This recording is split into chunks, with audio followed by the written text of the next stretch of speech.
আজকে আমি আলোচনা করব সপ্তম শ্রেণীর ডিজিটাল প্রযুক্তি।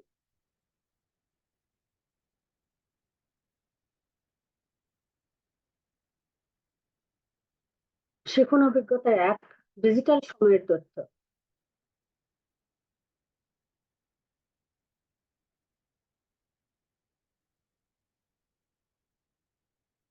সেশন 2, সমস্যার শ্রেণীকরণ।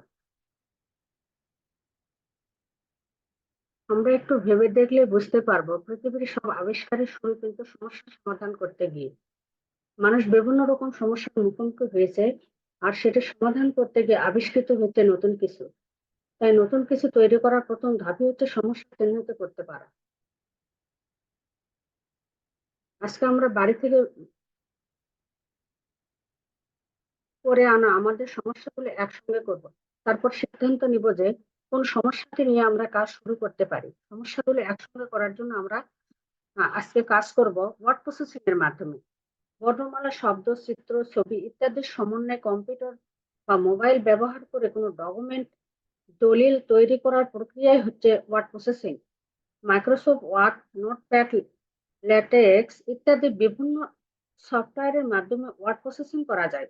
আজকে শিক্ষক আমাদের মাইক্রোসফট ওয়ার্ড এর মাধ্যমে আমাদের সমস্যাগুলো একসঙ্গে করে একটি তৈরি ডকুমেন্ট তৈরি করা শেখাবেন। শিক্ষক আমাদের সাহায্য করবেন, কিন্তু আমরা নিজেরা চেষ্টা করে দেখতে পারি ধাপে ধাপে নির্দেশনা মেনে একটি ডকুমেন্ট তৈরি করতে পারি কিনা। কম্পিউটার চালু করার পর মাউসটি নিয়ে মাউসের ডান পাশে ক্লিক করি। একটি বক্স আসবে, সেখানে একটি লেখা আসবে নিউ। নিয়েতে কার্সর নিয়ে আসলে নতুন আরেকটি বক্স আসবে। এখানে কম্পিউটারে যে প্রোগ্রাম সফটওয়্যার আছে সবগুলো নাম আসবে। এখানে এখান থেকে আমরা মাইক্রোসফট ওয়ার্ড ডকুমেন্টে ক্লিক করব। নিউ থেকে Microsoft Word document. Computer Microsoft Word document নামে একটি ফাইল তৈরি হয়ে যাবে। একই কাজ স্টার্ট মেনু বার থেকে করা যায়।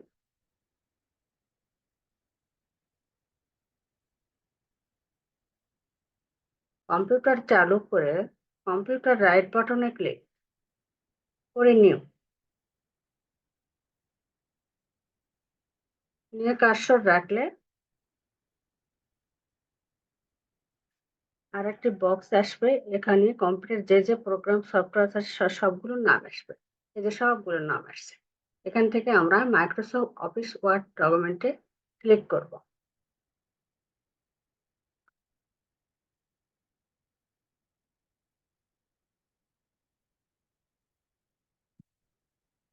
একটি ফাইল হয়ে গেল। এখানে আমরা এই ফাইলের উপর মাউস নিয়ে গিয়ে আমার মাউসের রাইটে ক্লিক করব বা ডান পাশে ক্লিক করি। আবার নতুন একটি বক্স আসবে, সেখানে অনেকগুলো লিখে আসবে। এখানে ক্লিক নতুন একটা বক্স আসলে এখানে অনেকগুলো লেখা আসবে। এর মধ্যে একটা লেখা থাকবে রিনেম।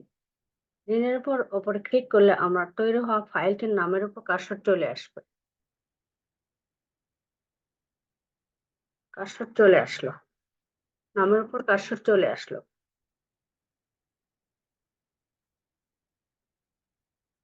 এখানে আমরা ইচ্ছে মতো নিজেদের ডকুমেন্টের নাম দিতে পারি।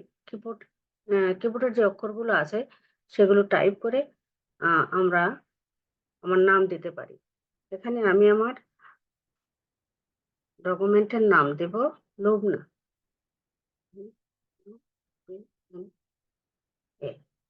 লুবনা।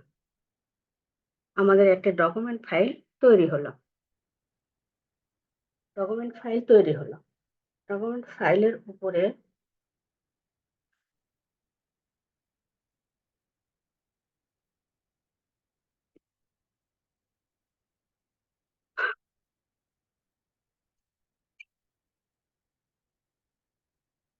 ডকুমেন্ট ফাইলের উপরে ক্লিক করে আমরা ডকুমেন্টটা ওপেন করলাম।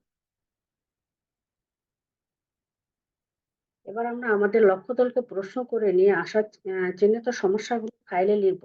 একটি দলকে যতগুলো সমস্যা এসে সবগুলো আমাদের ফাইলে লিখে রাখতে হবে। আমাদের কম্পিউটার হাতে ইংরেজি কিবোর্ড অ্যাক্টিভ চালু আছে। আমরা যেহেতু বাংলায় লিখবো তাই আমরা বাংলা কিবোর্ড অ্যাক্টিভ করতে হবে। বাংলা কিবোর্ড অ্যাক্টিভ করার জন্য আমাদের একসঙ্গে 3টি কি চাপতে হবে। Control alter B. Control alter B. এখানে যেহেতু আমি অপারেট কিবোর্ডে লিখবো সেহেতু আমি এখান থেকে আমি বাংলাটা সিলেক্ট করি। বাংলাটা সিলেক্ট করার পর আমি আমি প্রথমে আমাদের লেখার একটি শিরোনাম দেওয়া প্রয়োজন। শিরোনাম লেখার জন্য লেখা থেকে একটু বড় হওয়া যায়। তাহলে এই কাজটি আমরা করে নিই। শিরোনাম দেব। আমার শিরোনামটি হবে লক্ষ্য দল থেকে নির্বাচিত সমস্যা।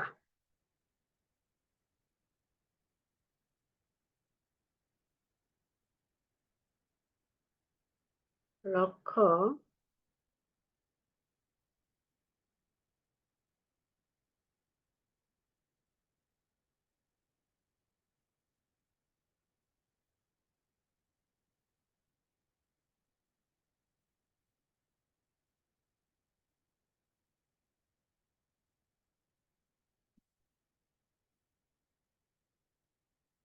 লক্ষ্য দল থেকে নির্বাচিত সমস্যা।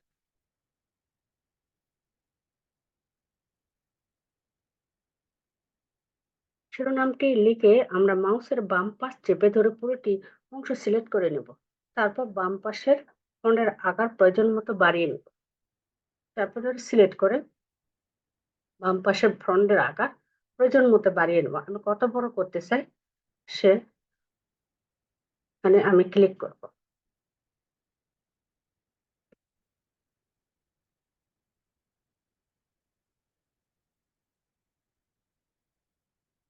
ফন্টের আকার বাড়িয়ে নিলাম।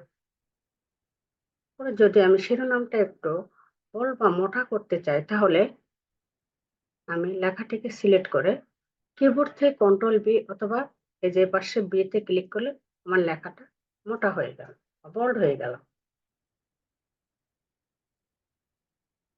এরপরে আমি আমার সমস্যাগুলো লিখব।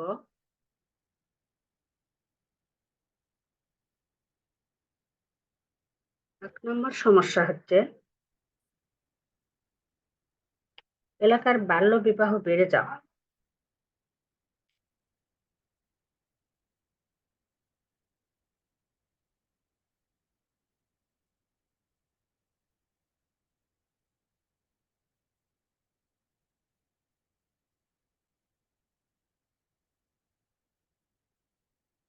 এলাকায় বাল্য বিবাহ বেড়ে যাওয়া।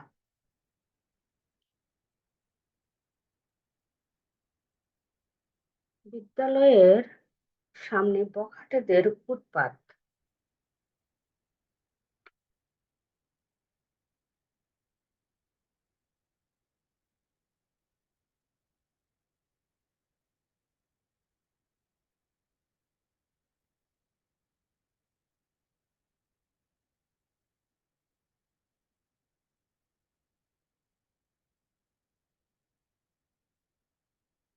বিদ্যালয়ের সামনে বখাটেদের উৎপাত। 3 নাম্বার হচ্ছে বিদ্যালয়ে কম্পিউটার ল্যাব নেই।